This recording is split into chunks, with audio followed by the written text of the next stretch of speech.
नीट परीक्षेत घोटाळा करून परीक्षा रद्द होण्यास कारणीभूत ठरणाऱ्यांवर कठोर कारवाई करावी, तसंच या घोटाळा प्रकरणाची चौकशी सर्वोच्च न्यायालयाच्या देखरेखीखाली करावी, यासह विविध मागण्या वंचित बहुजन माथाडी ट्रान्सपोर्ट आणि जनरल कामगार युनियनच्या वतीनं करण्यात आल्या।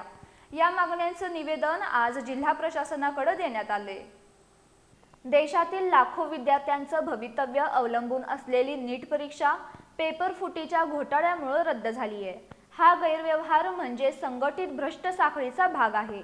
या प्रकाराला जबाबदार असणाऱ्यांवर कठोर फौजदारी कारवाई करावी, या घोटाळा प्रकरणाची चौकशी सर्वोच्च न्यायालयाच्या देखरेखीखाली करावी, याबाबतचा खटला जलदगती न्यायालयात चालवावा, नुकसान झालेल्या विद्यार्थ्यांना भरपाई मिळवून त्यांना संधी द्यावी, तसंच संबंधित संस्थेची पुनर्रचना किंवा विसर्जन करण्यात यावं, अशा मागण्या वंचित बहुजन माथाडी ट्रान्सपोर्ट आणि जनरल कामगार युनियनच्या वतीनं करण्यात आल्या आहेत। या मागण्यांचं निवेदन आज जिल्हाधिकारी कार्यालयातील महसूल विभागाचे तहसीलदार हनुमंत म्हेत्रे यांना देण्यात आलं।